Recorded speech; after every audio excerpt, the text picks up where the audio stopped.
In the mobile, if I want to transfer the data, contact number from one mobile to another mobile, then data and function has to be combined. Before doing the task, proper planning is required here. And while planning also, tricky things we required as well as which are the different way to reach from source to destination that we have to analyze here. When I want to write some designs by using computer, then CAD, computer aided designing purpose, also we are using this hoops concept.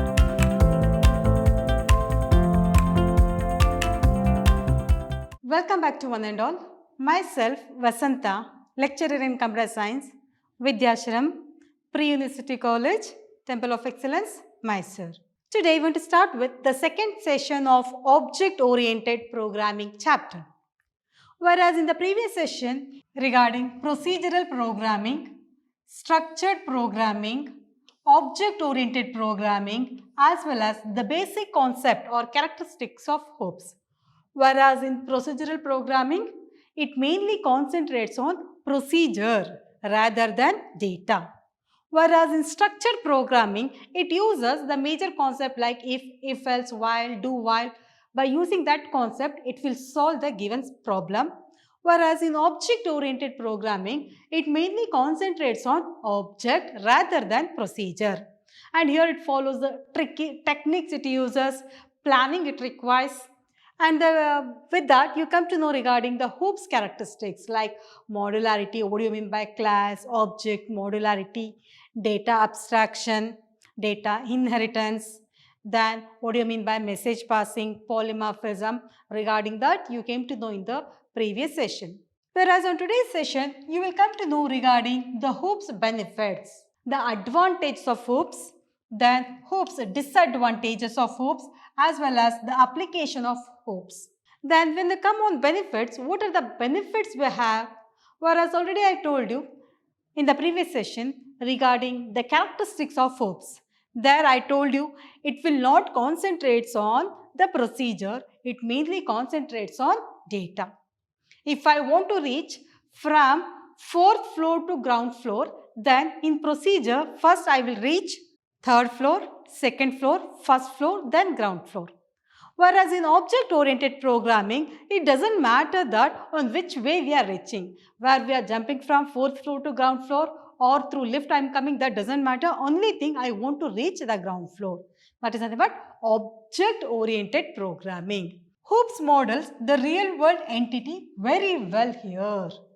And when you come on inheritance, inheritance is the process of acquiring the properties from base class to derived class. From that, what are the advantages we are getting? Here, consider we have the base class, that is nothing but father, and one more derived class. Here, derived class is nothing but son. Here, in inheritance, the properties are transferring from father to son. From that, I can able to reduce the redundancy. What do you mean by this redundancy? Repetitions can be avoided here. For example, father having some behavior like he can able to dance properly or well dancer, or he can cook very well, like that we have some properties of father, and son acquires the properties of father, then once again no need to write the same code here. The properties directly we are accessing, the code duplications can be avoided here. Once if I avoided to write the code once again, obviously time consumption is also reduces here, and it is easy to extend also. When they come on inheritance, it eliminates the redundancy. That is, repetitions can be avoided here. This father having the properties, the son also have the same properties. Only thing, here no need to write the code once again. In the single line, it has to mention that this son have the properties of father. That's why the duplications can be avoided here. Repetition of a code and hence support code reusability. And here, the whatever code the father having, the same code here, the son is also using. Then repetitions can be avoided, code can be reused here. Whatever code we have, for example, here, grandfather. This grandfather have the properties. Then this son have the properties of father. This father have the properties of grandfather.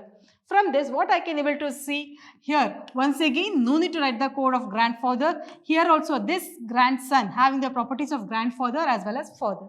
It means that easy to extend also. It is easy to extend. Code can be reused how many times we want. We can able to reuse that, but we can able to avoid the duplications here. Data hiding helps to build a secured program. Mainly, it provides the security. For example, in the mobile, if I want to transfer the data, contact number from one mobile to another mobile, then data and function has to be combined. By that, I can able to secure the data here. That is, data hiding helps here, helps to hide the data.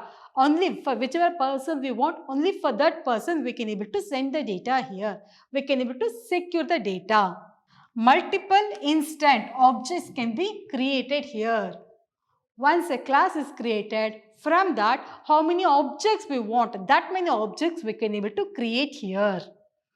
It means that in one class we may have multiple objects. Work can be divided easily. Whatever work we have, that work easily we can divide into multiple parts. And after solving the equation on that models, that can be regenerated, integrated to the main program, and we can be able to get the result easily.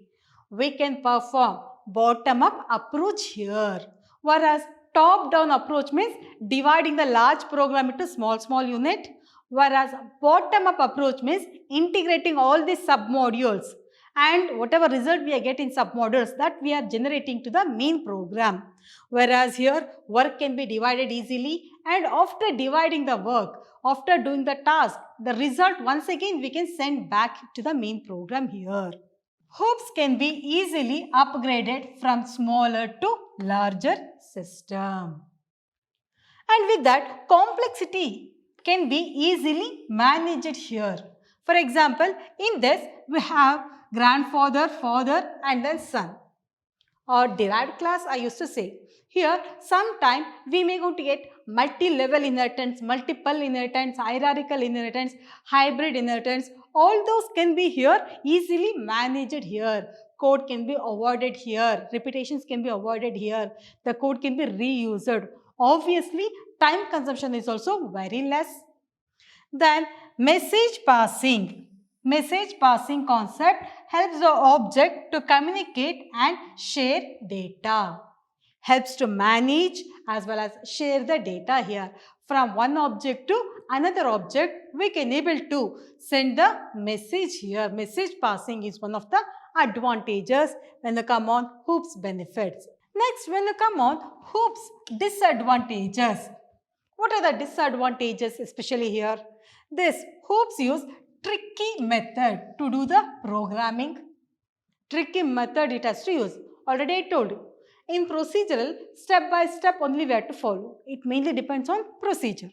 Whereas here, it will not concentrate on procedure, only it concentrates on agenda, what exactly it wants to do.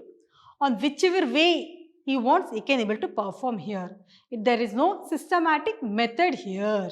That is the main drawback. Here, we have to use tricky methods. Special skills such as thinking in terms of design is required. Design skill, programming skill is required, object required for a programmer. These are the major drawbacks here. We need some tricky thinking has to be required, proper planning is required, and proper skill we required here to write the program. And proper planning and design is required before programming using hoops technique. If I want to perform any task, before doing the task, proper planning is required here. And while planning also, tricky things we required as well as which are the different way to reach from source to destination, that way to analyze here. Hoop software is not have set of standard. Systematic manner we are not following here. That's why it is not having set of standard. We are dividing the main program into small unit.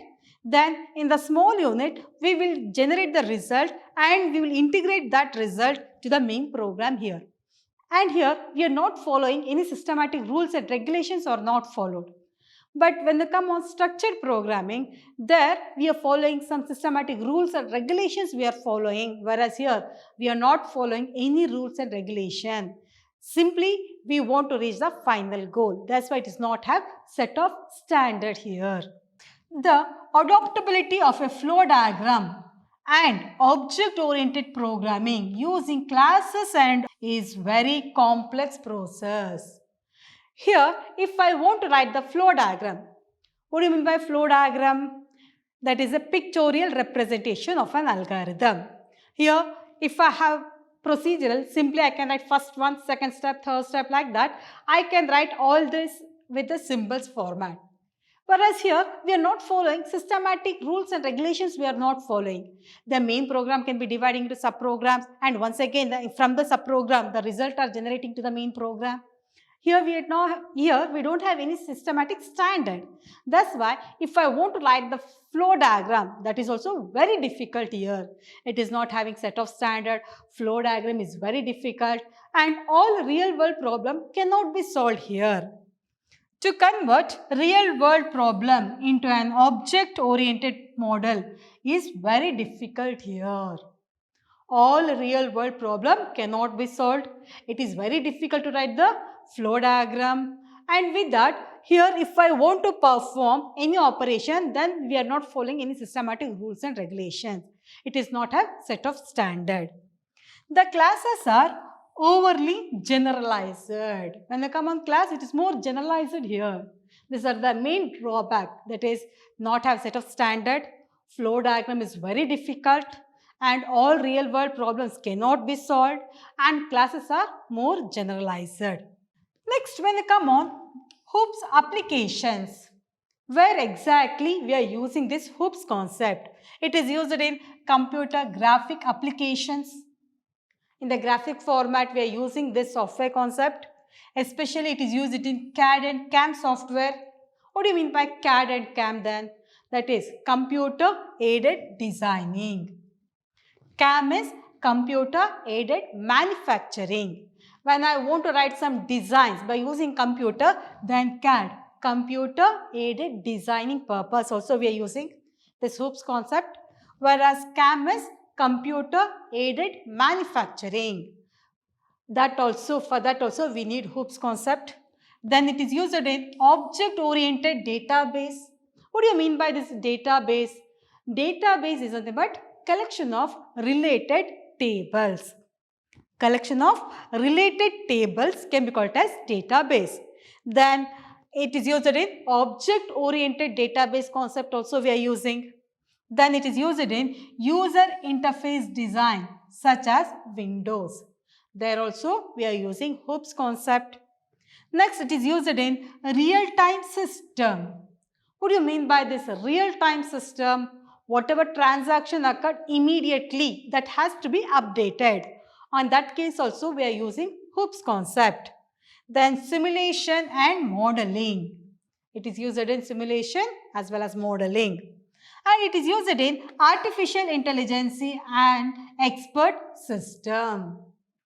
It is used in artificial intelligence as well as in expert system it is used. And it is used in client-server system. Client-server system. Whereas in this chapter you will get the question features, advantage, disadvantage as well as applications. Now, when they come on application of hoops, then these are the major areas where we are using this hoops concept. Next, we will discuss about which are the important questions you will get from this chapter. Already in the previous session, I told you from this chapter, only one question you will get, that is in part B for 2 marks. Then which are the major questions you will get, like what do you mean by class? Explain class. Class is a collection of related objects which having same characteristics and behavior. Whereas object is a real-time entity which having some characteristics and behavior. Data abstraction, that is nothing but considering only the essential features without considering the background details. Then data encapsulation, that is nothing but wrapping or combining of data and function into single unit. Then inheritance, it's a process of acquiring, taking the properties from base class to derived class. Then polymorphism, that is nothing but more than one form. It is nothing but ability of an operator or a function to behave more than one form. That is nothing but polymorphism. Then what is base class and derived class? The base class is nothing but existing class. And derived class, base class, and one more is derived class, the new class or child class. This can be existing class, can be called as parent class. Here is the process of acquiring the properties from base class to derived class we used to say in inheritance. Whereas base class is the existing class, or I can say it as parent class. Whereas the derived class is the new class, or I can say it as a child class. This derived class takes the properties from base to derived here.